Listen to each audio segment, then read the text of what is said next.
तो जीवन को बचाने के लिए एक और हम लोगों ने टेस्टिंग बढ़ाई। दूसरी तरफ प्रदेश के अंदर कल कारखाने, उद्योग धंधे, ऑफिसे से चालू रहे, इसके लिए कोविड हेल्प डेस्क बना करके स्क्रीनिंग की कार्रवाई को आगे बढ़ाया। प्रधानमंत्री जी ने कहा जो जहां बीमार है उस वहीं उपचार करो, जहां बीमार वहीं उपचार। तो इसके लिए आंगनबाड़ी, आशा वर्कर, एएनएम, हेल्थ वर्कर्स, इन सबको लेकर के घर घर स्क्रीनिंग करने की कार्रवाई और उपचार की सुविधा उपलब्ध करवाई गई। उत्तर प्रदेश के इस मॉडल को सबने स्वीकारा और आज उत्तर प्रदेश देश के अंदर अपना न केवल ईज ऑफ लिविंग में बल्कि ईज ऑफ डूइंग बिजनेस में एक बेहतरीन लक्ष्य को लेकर के आगे बढ़ा है।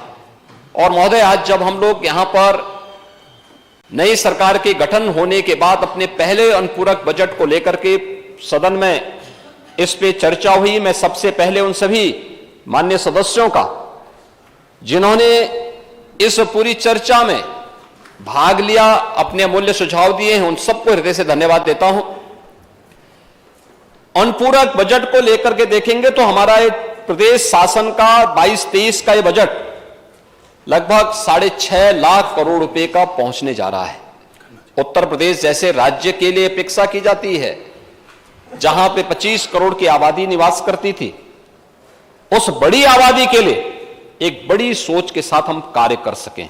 और बड़ी सोच के साथ कार्य करते हुए हम लोगों ने इस दौरान बेहतरीन वित्तीय प्रबंधन का उदाहरण भी प्रस्तुत किया।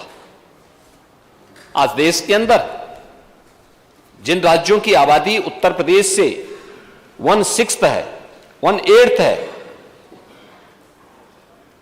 1/4 है, वे लोग घाटे का बजट प्रस्तुत करते हैं। उत्तर प्रदेश राजस्व सरप्लस स्टेट है। यह उत्तर प्रदेश की उपलब्धि है। लगातार पिछले 5 वर्षों से राज्य सरकार ने अपनी इस वित्तीय प्रबंधन का लोहा मनवाया है। बजट में एफआरबीएम की सीमा को कोविड-19 के बावजूद भी हम लोगों ने कभी लांघा नहीं, उसको उस सीमा के दायरे में रहकर के बजट भी बनाया। प्रदेश के अंदर न केवल लोक कल्याणकारी योजनाओं को बल्कि इंफ्रास्ट्रक्चर के बड़े बड़े कार्यों को भी लेकर के प्रदेश को एक नई गति देने का कार्य हुआ है। और उसी कार्यक्रम को लेकर के हमें आज जो अनुपूरक बजट प्रस्तुत करना पड़ा है, स्वाभाविक जिज्ञासा थे हमारे मित्रों की कि अभी बजट का पूरा पैसा खर्च नहीं हुआ, फिर अनुपूरक बजट की आवश्यकता क्यों पड़ी।